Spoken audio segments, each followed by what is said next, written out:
Okay mga boss, di ba sabi natin gagawa tayo ng daily vlog, pero hindi pa talaga ako anong tawag dito? Hindi pa ako sanay or hindi pa nagsisink in sa akin yung di daily vlog. Minsan nakakalimutan ko. Tulad kanina. Ito pala ay dito muna tayo. Walang jack. Okay na to. Ito yung 735 na old version na ginawa ko. So naayos na natin pati yung wirings dyan. Na-organize na rin natin.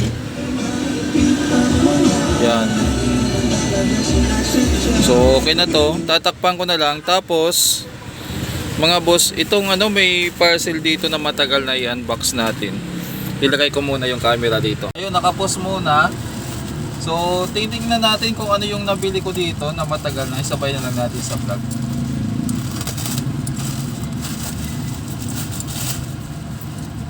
Balot na balot oh.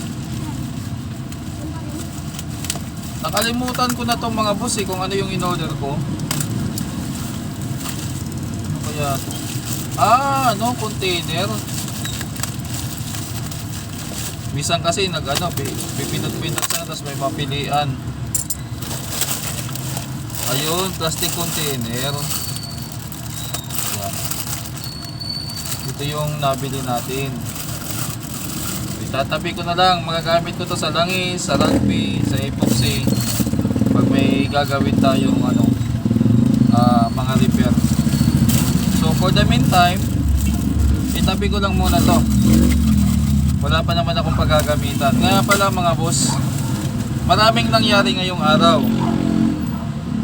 May nagtubos ng amplifier, may nagtubos ng speaker. Dapat sa daily vlog binibidyo natin yon. Kaya lang ang nangyari, lipat natin dito. Ang nangyari mga boss, hindi ko na naman nagawa ng video. Kasi nga, parang hindi pa talaga ako sanay nakakalimutan ko. So possibly, ganun nga yung purpose ng pagdi-daily vlog ko kung yung pinaka-purpose talaga ng pagdi-daily vlog natin para ma-share kung ano yung mga kaganapan dito sa shop, mga importante. Kaya lang minsan yung gamit kong pang vlog ay ito mismong camera na to o yung cellphone na to.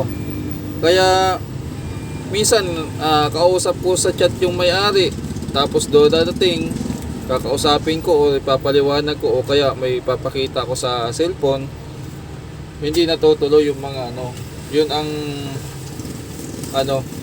ang dahilan kung bakit hindi tayo nakakapag-video.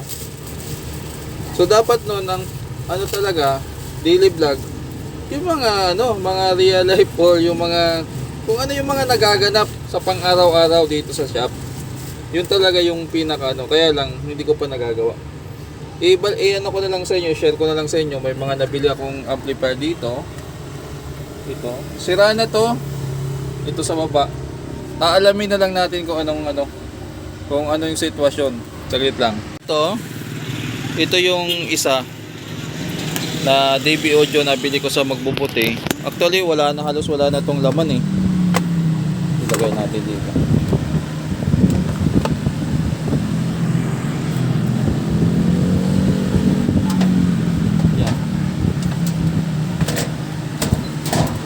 Yung sitwasyon niya mga boss. Wala na. Halos wala na tayong pwedeng mapiyesa dito. Kasi tingnan nyo naman ang nangyari Yan. Tingnan nyo nangyari. Wala na Halos yung ibang board wala na nga yung board sa baba Kasi itong wala na, kinain na ng kalawang. Kumbaga sa kalakal na talaga. Yun nangyari dyan. Dito baka masalba mo lang yung IC, hindi pa sigurado kung ayos yan. Capacitor, tapos transistor na lang siguro, kasi yung sitwasyon ng amplifier na to talagang wala na, nilamon ng kalawang. May isa naman tayong amplifier pa dito sa baba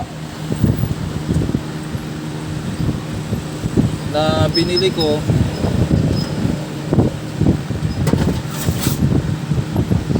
Ilagay natin.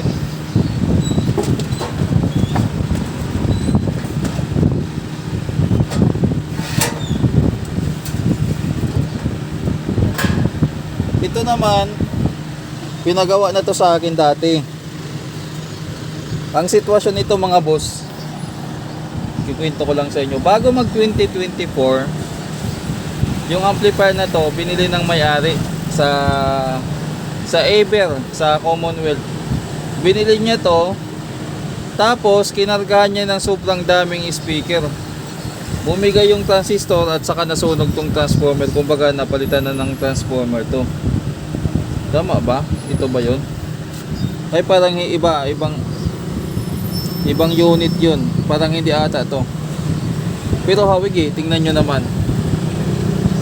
Yan. Tapos tingnan nyo nangyari dito. So dito, pyesa lang din kasi mga generic lang na amplifier to eh. Hindi naman to worth it na i-restore mo pa kasi generic nga. Tapos yung cost na, o yung gastos ay hindi rin naaakma. Kaya yung mga ganito, puro pyesa lang talaga. Yan. Tatabi ko lang kasi baka may mapakinabangan ako dyan or ano. Yun ang mga kaganapan dito. Yung Bluetooth speaker, andito pa. Kakausapin ko pa yung may-ari niyan kung ano nangyari. Ngayon, meron pa ba tayong gagawin? Tapos na to. Marami pa tayong gagawin nasa taas.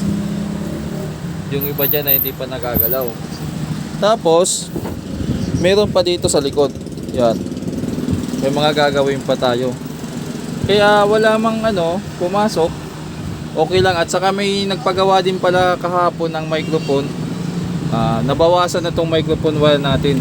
Nagamit na rin. Yun ang kaganapan dito sa shop. Okay, saglit lang mga boss. At may nagchat sa akin na customer. Checkin ko muna yung message niya.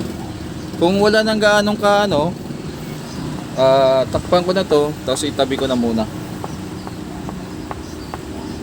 Yung isa bininta na lang sa akin kasi DIY niya na hanggang sa lumaki na lumaki yung problema. Pinayuhan ko to dati yung may-ari na pag pumutok yung fuse, malamang sa malamang mayroong dahilan yan. Hindi yan puputok yung fuse ng ganyan na walang dahilan. Ayaw maniwala. So anong nangyari, ginamperan, nilakihan ng hibla. Siguro nilagyan muna ng maliit, pumutok pa rin. Kaya ang ginawa, malaking hibla na yung nilagay. Kaya nangyari, hindi na pumutok yung fuse. Ang nangyari naman dito, nagkandasunog yung ibang pyesa. Kung mapapansin nyo, may mga sunog dito na yun may mga sunog dyan na ilawan natin. Yan, sunog-sunog yung mga pyesa Sunog-sunog, tostado eh. Tostado yung andun pa sa loob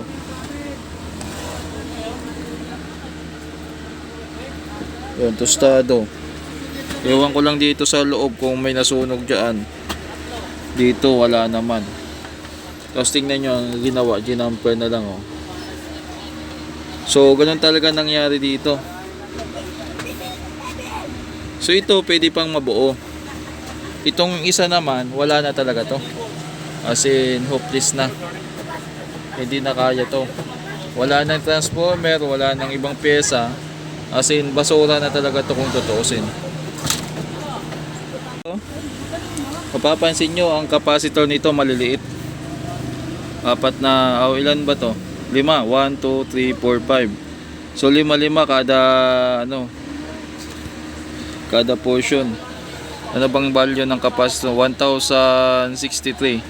So itong 5 na to katumbas to ng isang malaking 10,000. Pero kung pagsasama-samahin mo yung value niya, parang lumalabas lang siya na 5,000 kasi 5 siya So sa 1,000, mas maganda pa rin yung malaking capacitor. Hindi ko alam kung bakit ganito yung nilagay dito na na pyesa. Pwede namang isang malaki, pwede namang ganyan. Pero dahil pwede pa naman ata to at saka na natin to gagawin. Pag ano, pag may free time tayo. Tingnan ko lang kung mabubuo ko pa to. Ito ay isang generic lang na amplifier. Yan mga boss.